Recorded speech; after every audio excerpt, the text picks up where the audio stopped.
Lo primero que vamos a ver hoy prácticamente va a ser un repaso de lo que vieron ayer con Memo, ¿vale? Ayer Memo les definió lo que era el proceso de Ito, bueno, lo que era un proceso de Ito, mejor dicho, y ya les enunció formalmente lo que era el teorema de, perdón, el lema de Ito-Doblin para procesos de Ito, ¿ok? Lo que teníamos anteriormente, y por suerte tengo las notas aquí, vamos a regresarnos rápidamente. Lo que nosotros habíamos estado viendo era el lema de Ito Dublin, pero para movimiento browniano. Y justamente lo que vamos a contestar el día de hoy, que de hecho se resolvió desde el día de ayer, fue cuando ustedes me hicieron la pregunta. No me acuerdo quién hizo la pregunta, pero me preguntaron que si el lema de Ito Dublin siempre se iba a aplicar a movimiento browniano, o sea, ¿qué pasaba cuando no teníamos un movimiento browniano? Bueno, prácticamente esa duda la resolvió ayer Memo al definirles lo que era el proceso de Ito y al definirles lo que era el lema generalizado de Ito, ¿vale? Entonces, esto es lo que estábamos trabajando, lo que ven en pantalla. Este lema de Ito que ven en pantalla, específicamente hablando, entiendan que aquí se estaba evaluando sobre WT. Recordemos que WT era un movimiento browniano por definición, ¿vale? Entonces, eh, ya regresando a lo que vamos a empezar a observar el día de hoy, vean que Memo ya definió el lema de Ito Dublin de manera más generalizada, pero reitero, lo primero que hay que entender es que nos definió un nuevo proceso estocástico. Este nuevo proceso estocástico se conoce como proceso de Ito y es aquel proceso estocástico que tiene esta forma, ¿de acuerdo? Entonces, decimos que XT es un proceso de Ito si básicamente tiene la forma que se ve en pantalla, que es un X0, ahorita hablamos de este X0, más una integral respecto a un browniano de un proceso y otra integral, esta de Riemann, respecto a otro proceso. Entonces, aquí podemos identificar varios factores. El X0, podemos identificar el lambda U, podemos identificar el W de U y podemos identificar el teta de U. ¿Ok? Creo que ayer quedó un poquito difuso qué significaba esta cosa. Bueno, esta cosa es la letra griega teta mayúscula. ¿Ok? Pero bueno, reiterando esto, tenemos este componente X0, esta delta U, esta W y esta teta de U, ¿vale? ¿Qué significa cada cosa? Primero, el X0 es una constante que de hecho en términos más formales se va a conocer directamente como una condición inicial. Estoy muy seguro de que todos nosotros hemos escuchado esta frase de condición inicial, pero no propiamente en un contexto de probabilidad, ni estadística, ni procesos estocásticos. Esto de condición inicial generalmente se utiliza en el ámbito de las ecuaciones diferenciales y de hecho se conoce como condición inicial porque va a tener que ver con algo llamado, bueno, algo relacionado con ecuaciones diferenciales. No las ecuaciones diferenciales que conocemos, las ordinarias hasta este momento, van a ser condición inicial de otro tipo de ecuaciones diferenciales. Ya después hablaremos de eso. ¿Ok? Lo que quiero que entiendan, lo que quiero que se entienda ahorita es que esta X0 es simple y sencillamente una constante, ¿de acuerdo? Eh, Valga lo que valga, no necesariamente tiene que valer cero, ¿ok? Pero valga lo que valga, tiene que ser una constante. Y esto nos deja con lo siguiente, ¿quién es la W? Bueno, por la notación que estábamos utilizando desde sesiones anteriores, la WT básicamente es un movimiento browniano, el que ya conocemos, el que hemos trabajado. Y aquí va a ser importante definir que detrás de todo esto estamos trabajando con una filtración natural del movimiento browniano, que vamos a llamar FDT. Esto de la filtración natural y demás, lo primero que tienen que recordar respecto a lo que yo ya les había explicado en clases anteriores es que no se vayan, básicamente no caigan en pánico con la situación de decir tenemos una filtración, es una sucesión no decreciente de sigma álgebras y demás. Recuerden cómo les expliqué lo que era la filtración, ¿vale? Como un conjunto de información. Y de hecho, no sé si lo vieron, de hecho creo que sí lo vieron en algún momento. Ya en el Classroom tienen también el video que hice el semestre pasado hablando de filtraciones. Lo que les expliqué en la clase con el ejemplo del dado, que fuimos construyendo el conjunto de información y por ende la filtración, en cada tiro del dado, también lo tienen en un video que ya está en el Classroom, ¿vale? De todos modos, y aquí es donde me voy a ver como youtuber, lo voy a dejar voy a dejar el enlace a ese video en la descripción de este video, ¿vale? Para que lo vean.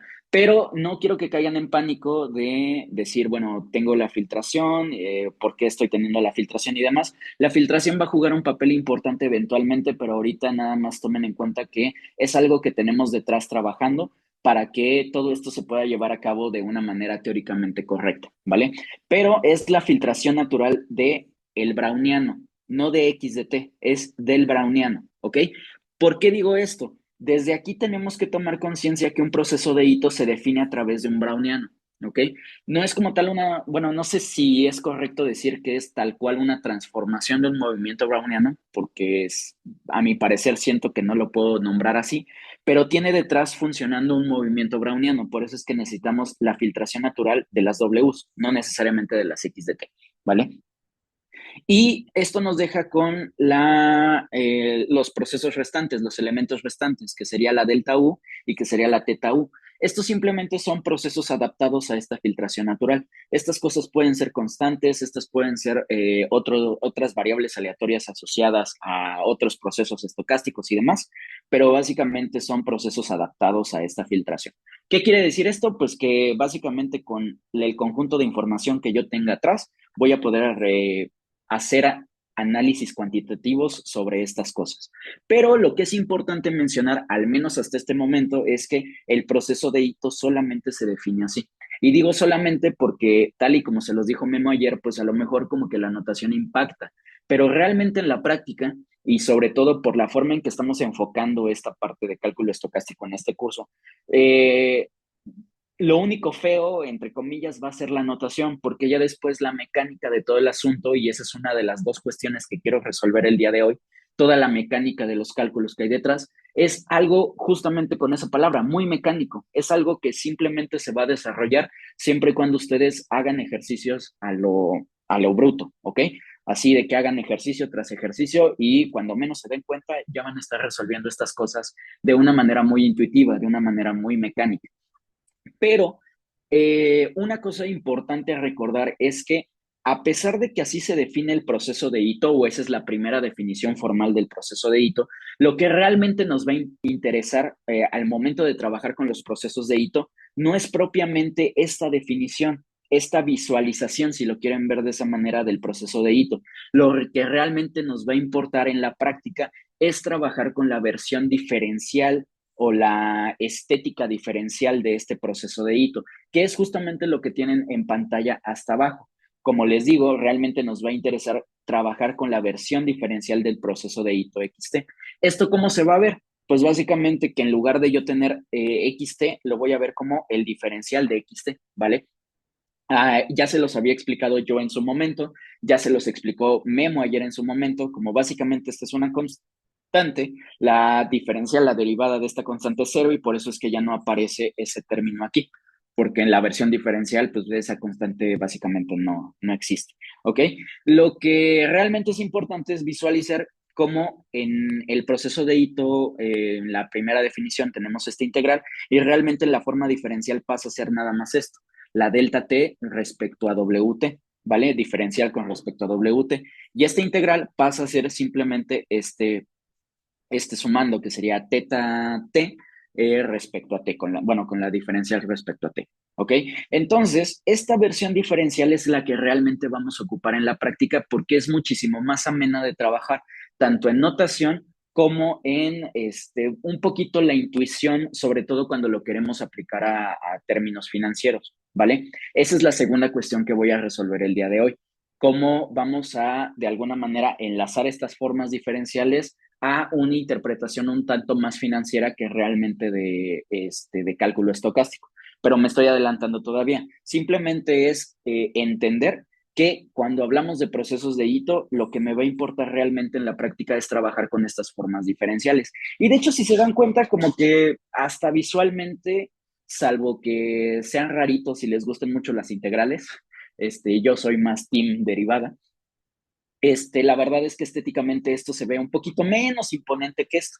No quiere decir que no siga dando miedo, pero da un poquito menos de miedo. ¿Ok? Entonces, esa es la primera nota y lo primero que necesito con lo que se queden a partir de este momento y en adelante, la forma diferencial de los procesos de hito, porque van a ser más manejables en la práctica. Pero ya pasando después de eso, vamos a quedarnos, reitero, con este resultado que inclusive resalté. Lo siguiente importante va a ser mencionar lo que es el lema de hito, ¿vale?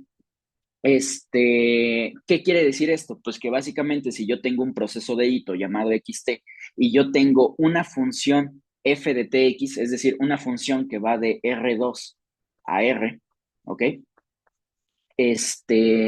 Si yo tengo una función que cumple con la característica de ser de la clase C1 en T y de la clase C2 en X. ¿Qué quiere decir esto? Esto es notación un poquito más de análisis real, esto es más como de cálculo, pero la f de tx que tenga condición de clase C1 en T y que tenga condición de clase C2 en X, quiere decir simplemente que si yo derivo esta cosa con respecto a este primer parámetro, la derivada existe, y si yo derivo una u dos veces esta función respecto al segundo parámetro, esas derivadas también existen. Ahora, esto es nada más una forma elegante de decir que la f de t, la f de x y la f de xx, como era la notación que estábamos utilizando, existan.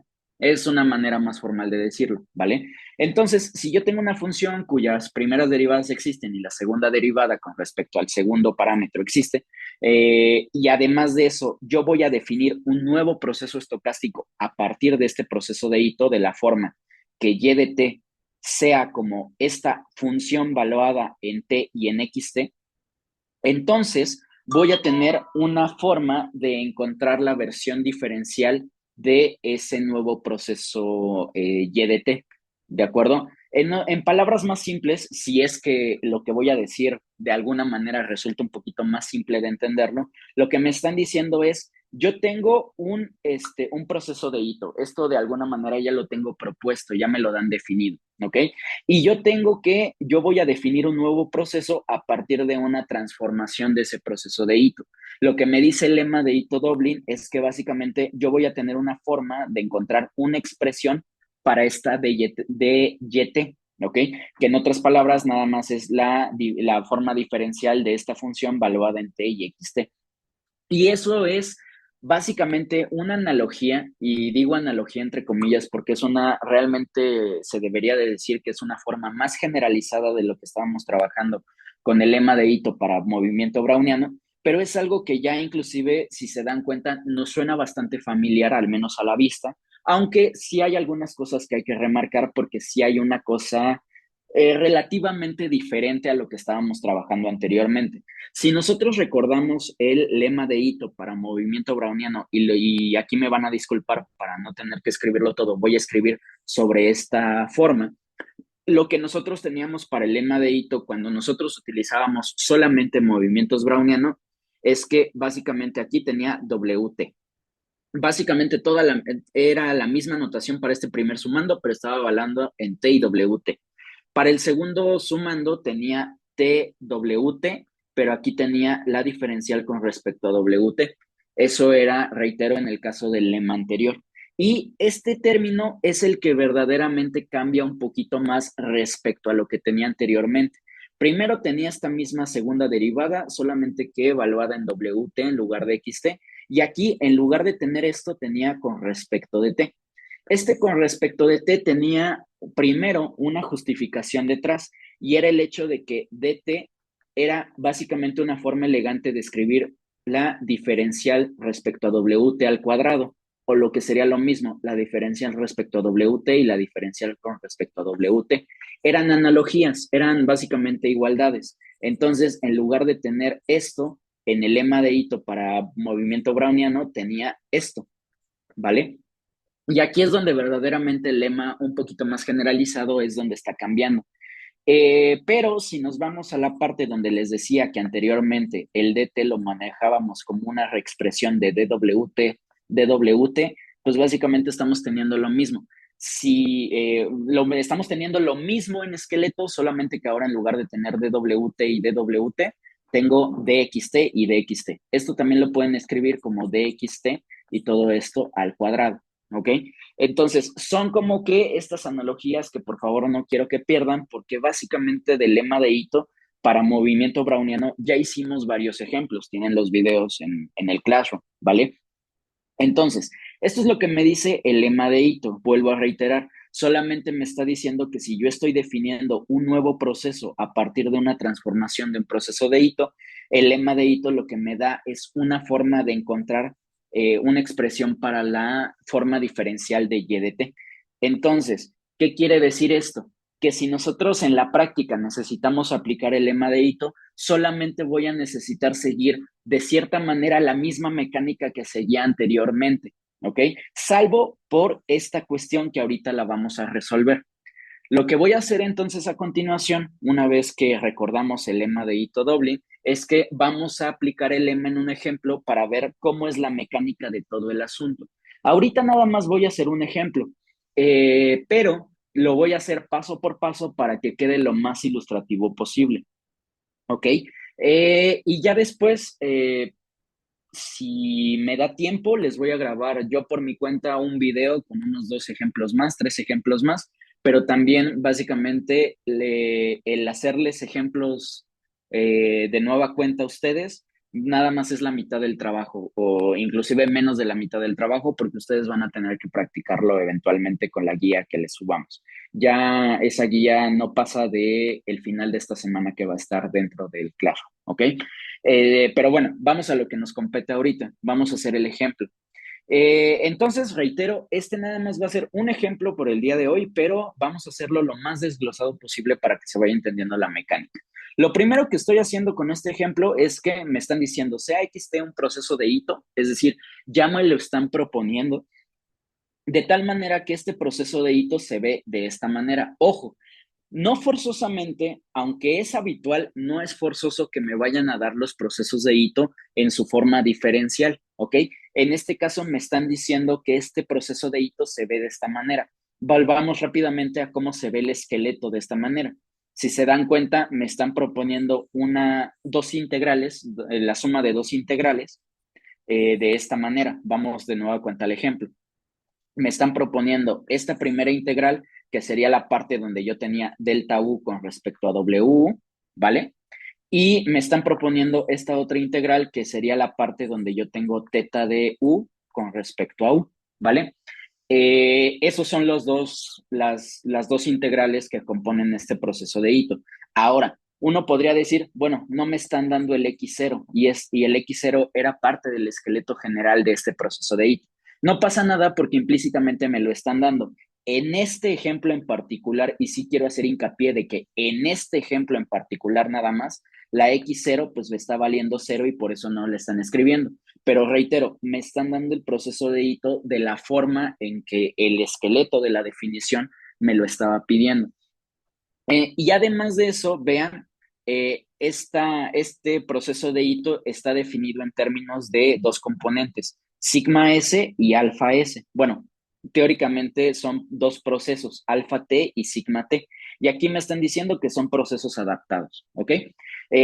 ¿Por qué me están diciendo todo esto? Pues porque básicamente me están dando todas las condiciones para que yo pueda aplicar el lema de hito. No pasa absolutamente nada. O sea, para que primero esté definido bien el proceso de hito y después para que pueda aplicar el lema de hito sin ninguna complejidad. De momento ahorita no se quiebren todavía la cabeza con la parte de procesos adaptables, la filtración natural y demás, ¿vale? Nada más me están definiendo el proceso. Y además de eso, bueno, si yo quiero aplicar el lema de hito, necesito que me propongan una YDT, que sería básicamente una transformación del proceso de hito, ¿vale? Me tienen que dar algo de este estilo. Y si se dan cuenta, aquí abajito me lo están dando. Ojo, no me lo están dando directamente con la notación YDT, pero es que justamente es eso, es una notación. Ustedes, salvo, les recuerdo lo que les dije, no me acuerdo en qué clase, aquí en este caso ustedes pueden utilizar la notación que ustedes quieran, salvo por ciertas notaciones que están reservadas. No utilicen WT porque eso significa el browniano. No utilicen BDT porque eso en cierta literatura también hace referencia al movimiento browniano, ¿vale? Pero fuera de esas letras, prácticamente ustedes pueden utilizar la letra que ustedes quieran. Aquí en lugar de que yo le esté nombrando YDT, lo estoy nombrando SDT, pero esto es mera notación. La notación SDT tiene una justificación el detrás. Eso lo veremos en la segunda parte de esta clase. ¿Ok? Bueno, en lo que será el siguiente video después de esto. Y bueno, en este caso la SDT, que es la transformación del proceso de Ito, me lo están definiendo como una S0 por la exponencial valuada en XT. Aquí es donde aparece mi proceso de Ito, aquí está. Y la S0 simplemente me están diciendo que es una constante. Formalmente también le podría llamar condición inicial, pero quédense con la idea de que la S0 no es básicamente aleatorio, es básicamente determinista, es una constante. Y esta es la transformación. Y lo que me piden, que están viendo en pantalla, que es lo que está hasta abajo, es hallar una expresión para la forma diferencial de la SDT, ¿vale? Entonces vamos a hacer eso. Lo vamos a ir haciendo paso por paso. Entonces, aquí hay que hacer una observación antes de empezar la mecánica del asunto. Y la observación es que el procedimiento, tal y como ya se los hemos dicho tanto Memo como yo, es un procedimiento muy mecánico. No, muchas veces ya después de la suficiente práctica, ya lo hacen como dioses, así de que como máquinas tal cual en automático. ¿Ok? Pero obviamente desarrollar esta habilidad, como ya les he dicho, requiere una práctica. Entonces, es un procedimiento que se vuelve muy mecánico a medida de que se practica, no a medida solamente de verlo, tienen que practicarlo. Ahora, lo importante aquí es que no necesariamente hay una receta que tengamos que seguir al pie de la letra para llevar a cabo toda esta aplicación del lema de Ito. De hecho, tarde o temprano, con la suficiente práctica, ustedes no van a necesitar propiamente seguir una receta. Como les digo, lo van a ver, seguramente más de uno de ustedes con la suficiente práctica va a llegar, lo va a anotar porque hasta su mano sabe qué es lo que está escribiendo y se acabó. Entonces, no hay una receta detrás, pero aquí en este ejemplo en particular, sí voy a proponer seguir una metodología que va a ser una explicación paso por paso para saber cómo eventualmente lo vamos a llevar a cabo. Pero reitero, no es que esta receta sea una obligación para todos nosotros seguirla, esta metodología que les voy a dar, ¿vale? Pero puede servir al momento de que ustedes estén practicando estas situaciones. Entonces, lo que yo propongo como primeros pasos es que tiene que ver con el comentario que les hice al inicio. Aquí tengo la, entre comillas, desventaja de que me están definiendo el proceso x de t con su forma integral. Y yo lo que les dije es que lo que nos va a convenir trabajar, con lo que nos va a convenir trabajar es con la forma diferencial. Entonces, si me están dando esto, y reitero, esto no es obligación, pero sería conveniente para todos nosotros que primero, como primer paso, asegurarme de que tenga la forma diferencial del proceso. Y si no la tengo, pues lo primero que me convendría hacer para llevar a cabo todo esto de manera un poquito más amena, sería encontrar la forma diferencial de este proceso, que es justamente lo que les digo aquí. Lo primero sería conveniente trabajar con esa cosa. Ya que me están proponiendo esta cosa de manera integral, yo lo primero que voy a hacer, reitero, va a ser encontrar la forma diferencial de este proceso. ¿Y cómo lo voy a hacer? Pues esto es básicamente con una idea muy si lo quieren ver de esa forma, es una idea muy de teorema fundamental del cálculo. Y entonces lo único que tengo que hacer es que en esta primera parte, y aquí pues me puedo guiar con lo que tenía también aquí anteriormente, que básicamente me puedo guiar por este esqueleto. Si no lo quieren hacer bajo un análisis ustedes, teniendo en cuenta un poquito de noción de teorema fundamental del cálculo, pues simplemente pueden seguir la receta que les acabo de dar. Pero la idea detrás es, en lugar de tener esta integral, lo que voy a poner realmente sería el proceso sigma de t valuado, bueno, con respecto al diferencial de WT. Entonces, en lugar de tener esta integral, voy a tener esta cosa. Y por el otro lado, en lugar de tener la otra integral, en realidad yo lo puedo escribir de la forma alfa, alfa sub t menos sigma cuadrada en t sobre 2 y todo esto va a estar con respecto a t. Y con esta mecánica del asunto, yo ya tengo, en lugar de trabajar con la forma integral de este proceso, yo ya voy a trabajar con la forma diferencial de este proceso. Ahora, también tiene sentido que en algún momento se me obligue hasta cierto punto primero tener la forma diferencial, porque lo primero que me están pidiendo es hallar una expresión para el diferencial de SDT, ¿vale? Para la forma diferencial de SDT. Entonces, pues me estoy ahorrando varios pasos aquí y me estoy ahorrando, de hecho, varias complicaciones desde mi punto de vista solamente, el estar trabajando con esta cosa. Antes de proseguir, ¿hay alguna duda de cómo se obtuvo esta cosa o sí, básicamente ya, al menos hasta aquí vamos bien para esta forma diferencial? Nada más es la mecánica. ¿Podrías explicarlo de nuevo? Si quieres un poco rápido, es que se me traba un poco el audio. Ajá, ¿desde qué parte? Nada más esa última parte cuando empezaste a escribir DDXT.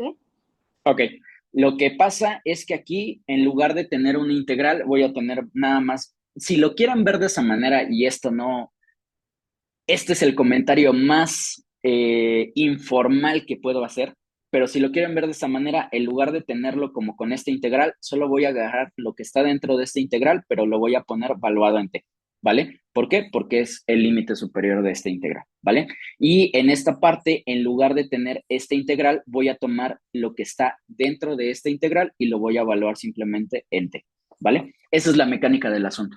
Reitero, cualquier profe de cálculo, análisis real y de eso me va a tachar de pagano y me van a odiar toda la vida, pero bueno, es la mecánica que hay detrás. ¿Sí, Una mejor? pregunta, Fer.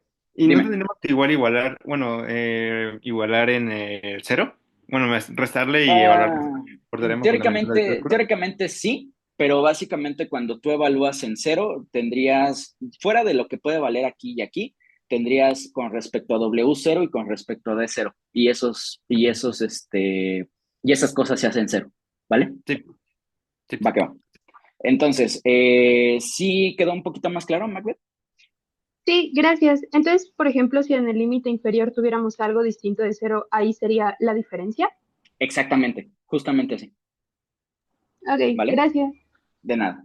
Entonces, de hecho, aquí les diría, por eso no se preocupen, casi siempre nuestras integrales van a empezar en cero en esta parte. Casi siempre, no exclusivamente, pero casi siempre.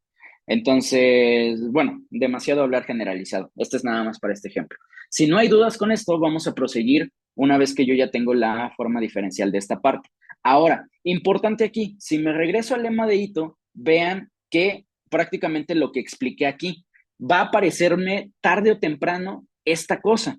Y entonces, para ahorrar tiempo o para adelantarnos a ese problema, lo siguiente que hay que hacer, y esto no es obligatorio, pero lo que yo propongo que es lo siguiente que hay que hacer, es encontrar cuál es la expresión para esta, si lo quieren ver de esa manera informal, para esta multiplicación de diferenciales. Entonces, lo segundo que voy a hacer, ya una vez que tengo la forma diferencial, va a ser encontrar cómo se ve esta expresión. Y eso es lo que vamos a hacer a continuación. Pero aquí antes un detalle importante. Tal y como lo vieron ayer con Memo y como en su momento lo demostró Memo, va a llegar un punto en el que si yo hago tal cual, si yo hago esta multiplicación que estoy haciendo, simplemente como yo ya tengo qué significa dxt como esta expresión, yo puedo aplicar la de niño de secundaria, multiplicarlo, hacer términos cruzados, bla, bla, bla, y ver hacia dónde llego. Pero en algún momento me van a quedar, vamos a decirlo así, multiplicaciones de diferenciales de dwt y dt y demás, y entonces se puede armar todo un desmadre ahí, ¿no? Entonces, para ahorrar tiempo, y también es una cosa que tienen que tener muy presente, es que con toda esta parte del lema de Ito, casi siempre vamos a tener que en algún momento calcular esta cosa, ¿ok? Que es lo que vamos a proceder a calcular. Pero para ahorrar mucho tiempo, si lo quieren ver de esa manera, hay que tener presente que necesitamos tener esta tabla a la mano, ¿ok? Ya sea escrita como este acordeón o simplemente ya tenerlo en cuenta en nuestra cabeza, ¿ok? Esta tabla, no sé si bueno, esta tabla se las escribió Memo cuando la demostró. Reitero el mismo comentario que hizo él. Vayan a las notas de esa clase cuando les definió la integral estocástica como tal, a partir de la aproximación de procesos simples. Ahí les demostró por qué estas cosas valen cero, ¿ok? Los términos cruzados valen cero y demás. Pero no sé si los dijo así, esta tabla tiene un nombre formal que se conoce como tabla de Makin. De hecho, si la buscan así, les va a aparecer en los libros de cálculo estocástico, ¿ok? Y también de, ¿cómo se llama? Administración de riesgos financieros. En los libros de esas dos áreas siempre les va a aparecer esta tabla como tabla de McKinney, ¿ok? Pero realmente lo importante no es el nombre, lo importante que voy a tener que tener presente es lo que me dice justamente esta tabla, que es que básicamente si yo tengo el DT multiplicando al DT, esto va a ser cero. Si yo tengo al DWT multiplicando al DT, este producto básicamente va a ser cero. Si yo tengo al DWT multiplicando al DT, también va a ser cero.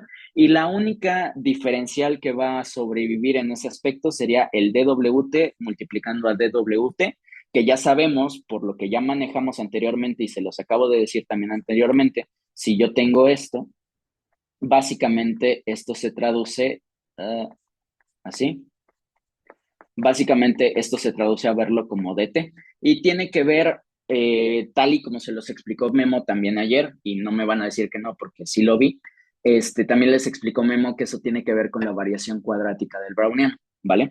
Entonces, importante aquí, reitero, más allá del formalismo que podríamos seguir aplicando y explicando en esta parte, lo único que me va a interesar es que cuando yo haga esta cosa, necesito tener presente esta tabla. Y eso es lo que vamos a hacer a continuación. Entonces, solamente tomen en cuenta que todos los términos que me queden cruzados y demás, lo único que me va a sobrevivir es cuando yo tenga este término multiplicándose, ¿vale? Entonces, con la tabla anterior, ahora sí, calculemos cómo se ve diferencial de XT multiplicado a diferencial de XT. Que, reitero, esto también lo pueden poner como DXT al cuadrado, ¿ok? Y entonces aquí lo primero que tengo que utilizar, reitero, como yo ya tengo una expresión para la forma diferencial del XT, ¿dónde está? Aquí está. Déjenme marcarlo porque si no se me va a perder. Como yo ya tengo una expresión de esta cosa, y para no tener que anotarla toda, primero, yo ya puedo simplemente sustituir como si fuera un secundariano, ¿ok? Entonces, esto simplemente sería multiplicar ese término que nosotros ya sabemos que todo esto es lo que yo digo que vale dxt y lo tengo que multiplicar por sí mismo, ¿vale? Que sería esto. Bueno, ustedes me van a disculpar, no cabe todo, pero bueno. Las dificultades que se presentan por escribir todo paso por paso. Entonces, tengo que multiplicar esas dos cosas, que si nos ponemos un poquito más macizos en este asunto, básicamente sería esta expresión elevado al cuadrado, ¿vale? Y entonces, básicamente, si lo vemos de una forma muy simple, esto sería a más b y todo esto al cuadrado. Y ya sabemos que esto obviamente es a cuadrada más b cuadrada. Casi. Más 2 veces ab, ¿vale? Simplemente vamos a aplicar eso. Y entonces, bueno, voy a marcarlo para no perdernos. Esto es mi A y esto es mi B, ¿vale? Y entonces, pues vamos a realizar esa multiplicación. Me quedaría entonces sigma de T DWT, ¿vale? Y sí, lo podría poner al cuadrado como tal. Eh, bueno, no me voy a meter en líos ahorita, lo voy a poner al cuadrado, ¿vale?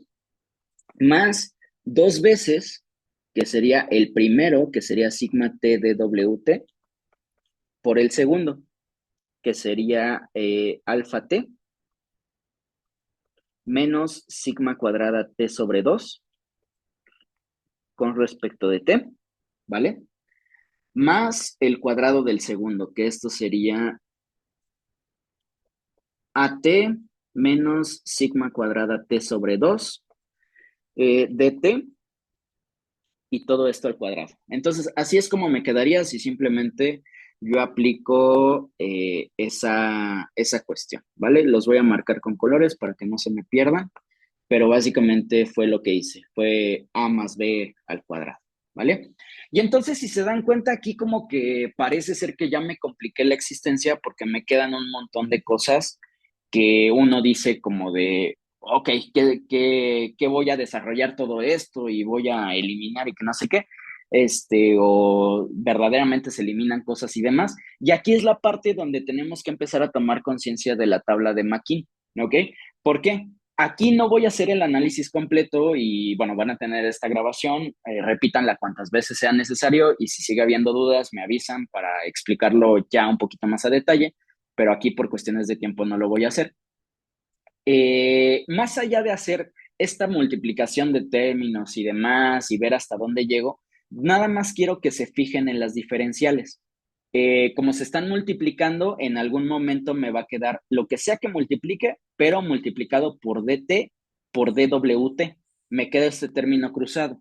Y si tomamos en cuenta esta tabla de McKean, básicamente me dice que el término cruzado, ya sea este o ya sea este, va a valer cero.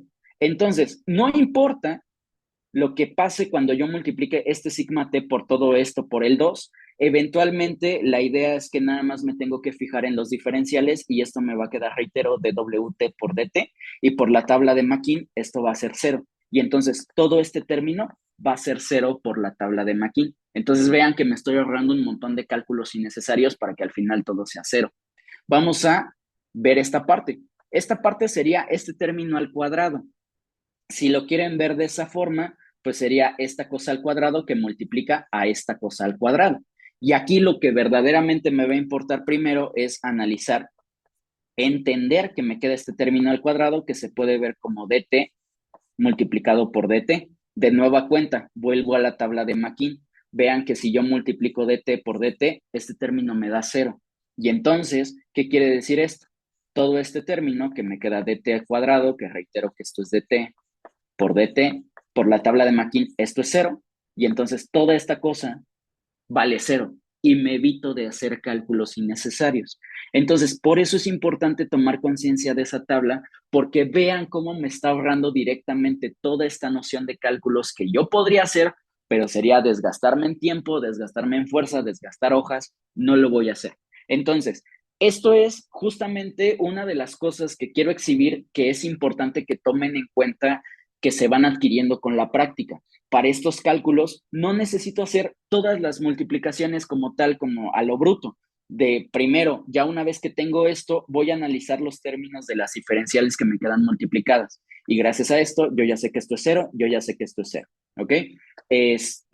Prosigo, ¿vale? Si hay dudas, me interrumpen, pero prosigo. Entonces, esto básicamente me quedaría que el único término que no he analizado como tal sería este. Vamos a analizarlo. Esto me quedaría sigma de t al cuadrado por dwt y todo esto al cuadrado. Simplemente leyes de los exponentes, ¿no?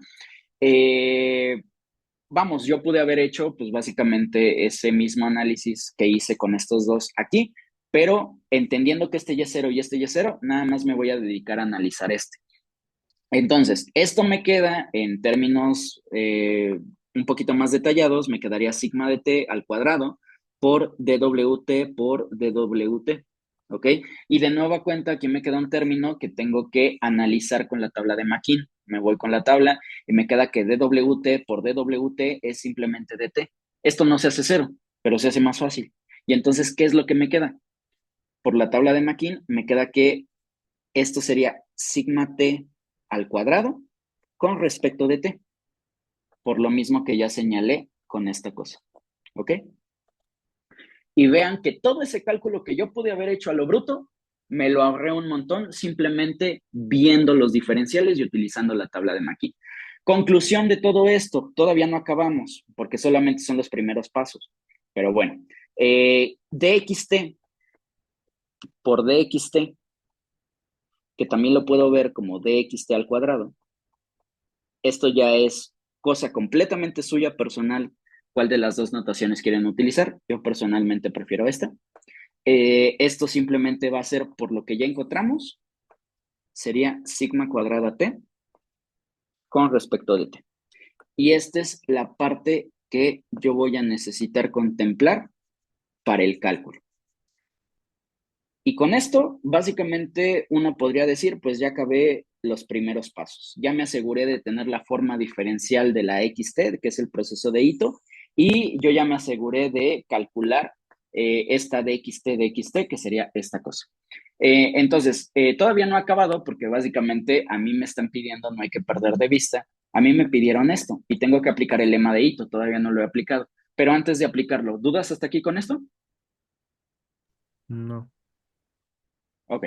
Está bien. Entonces, Ninguna duda, pero, ay, perdón, antes de que continúes, ¿podrías dime. hacer la pantalla un poco más chiquita como antes de eso? Es que no terminé de ver el ejercicio completo. Sí, ándale ahí. ¿Acá o Ah, más bueno, un arriba? poquito más, más abajo. Ah, abajo, acá. Ajá, ahí. Va, Gracias, gracias. de nada. Ok, entonces ahora sí vamos a aplicar el lema de Ito. Ok, entonces vamos a poner aquí, si quieren verlo así, siguiente paso, es más, vamos a ponerlo como, entre comillas, paso 2. Reitero, no es necesario que lo hagan así con esta receta, pero yo el paso 2 lo voy a nombrar como si fuera básicamente primero analizar lo que sería la función f de tx, que si se acuerdan, pues básicamente esto era S0 que multiplica a E, y aquí aparecía XT, pero esto era cuando lo estaba evaluando en T y XT. Aquí lo estoy evaluando en T y X, entonces aquí nada más va a aparecer X así solita. Y entonces, una vez que entiendo cuál es la función que hay detrás para definir a la S de T, aquí lo voy a poner. Recordemos que S de T es F de TXT, que sería S0 que multiplica la exponencial evaluada en XT. ¿Ok? Esto es un paréntesis, tal cual. Esta es la función que hay detrás. Y entonces, como a mí me están pidiendo para el lema de Ito las derivadas, según sea el caso, este paso 2 lo pueden ver como que yo, antes de analizarlo aquí directamente, pues voy a sacar las derivadas según corresponden, tal y como lo empecé a hacer con el lema de Ito para Browniano. Entonces aquí sí me van a disculpar, no me voy a regresar a la anotación que yo ya expliqué varias veces. Aquí básicamente podemos decir, ¿quién sería f de t? Ft en Tx, ¿vale? Recordemos que esta es la derivada con respecto de t, y como pueden observar, para esta expresión en ningún lado aparece t, y aquí estoy derivando con respecto de t, esta derivada va a ser 0. Por otro lado, si yo tomo f de x evaluado en tx, básicamente sería derivar esta cosa con respecto de x. La S0 recordemos que es una constante, no depende de la x, no depende de la t como tal, y la derivada de una exponencial de e a la x específicamente es simplemente e a la x. Entonces, en este caso, esta derivada es bastante sencilla, que sería S0 por e a la x. Y después, a mí me están pidiendo la segunda derivada con respecto a x de tx, ¿vale? Entonces, sería derivar dos veces esta expresión con respecto a x, o como ya tengo la primera derivada, sería volver a derivar esa expresión con respecto a x, pero la derivada sigue siendo la misma. Entonces, aquí, como pueden observar, yo ya analicé esta función que hay detrás para definir a la s de t, ya la derivé, bueno, ya encontré sus derivadas tal cual, y ya las puedo utilizar directamente para simplemente sustituir, según sea el caso, como corresponda, en el lema de Ito. Y entonces, aquí el paso 3, simple y sencillamente ya sería aplicar el lema de Ito, ¿vale?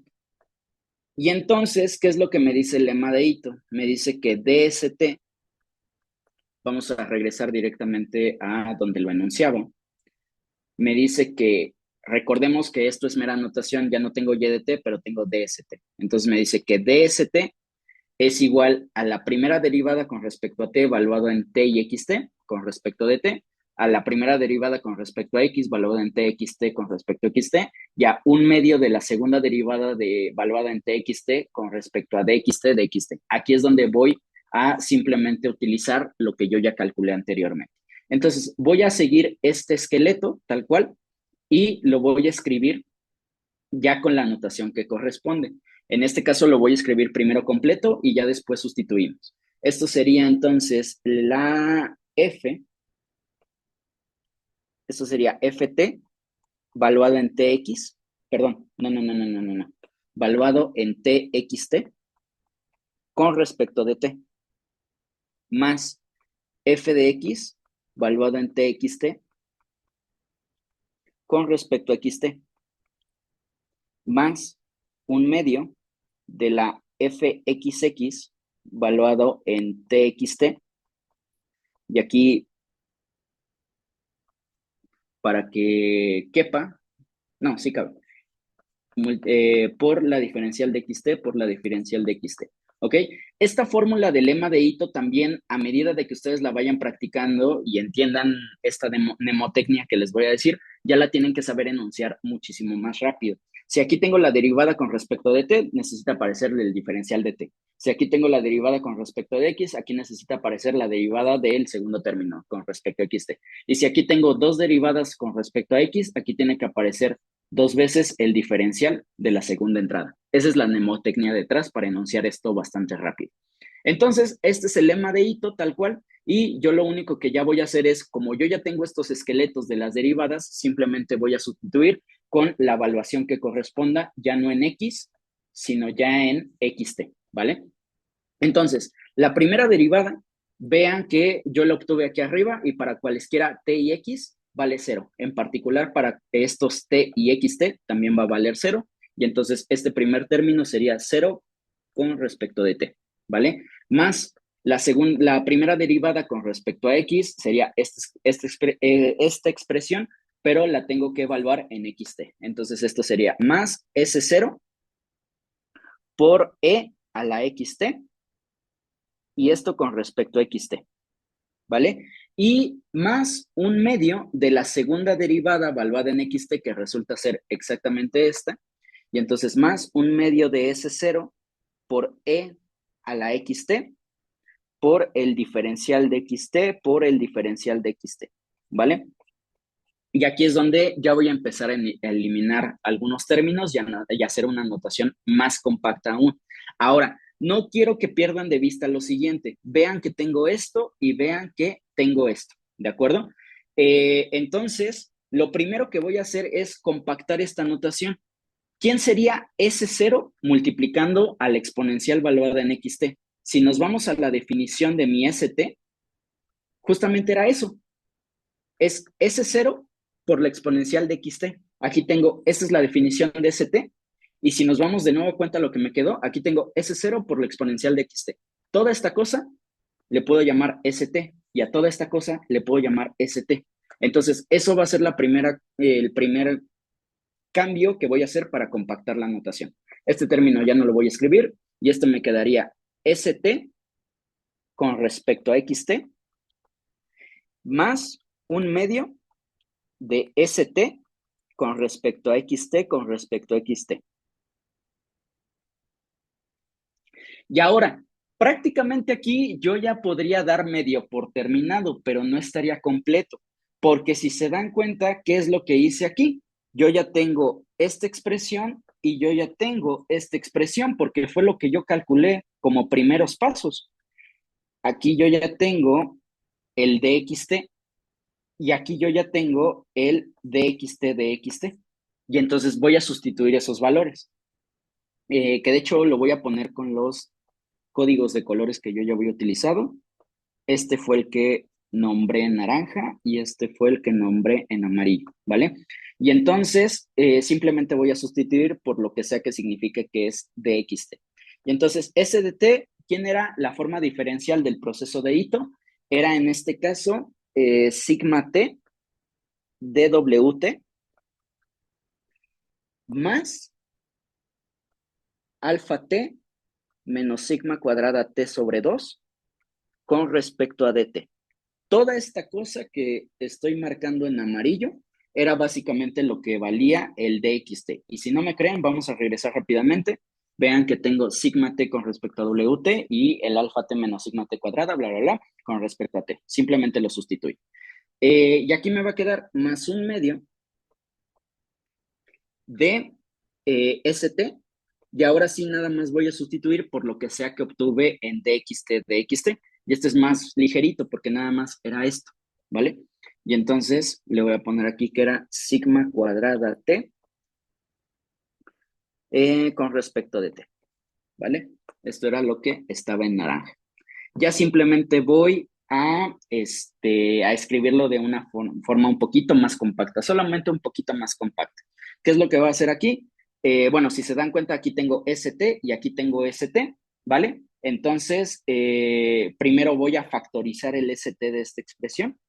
Entonces me quedaría ST que multiplica a sigma T DWT, ¿ok? Y por otro lado, vean que aquí tengo DT y tengo DT. Entonces los voy a juntar, ¿vale? Y entonces me quedaría más, aquí le voy a poner un paréntesis, esto era alfa T menos sigma cuadrada T sobre 2, que esto era este término, más un medio de sigma cuadrada T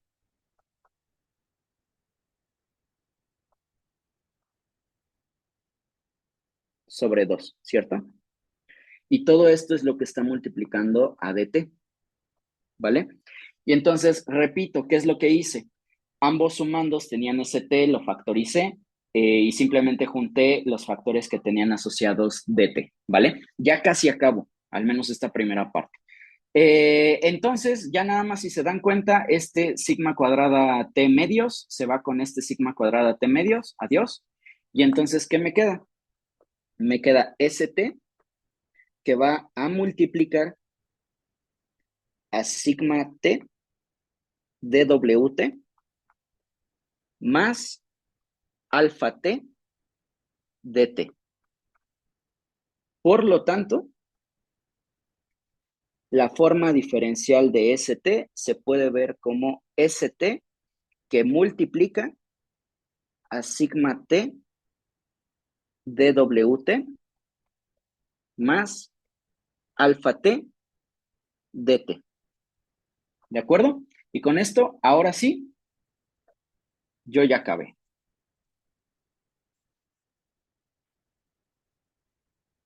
Y prácticamente con esto damos terminado el ejercicio y este video.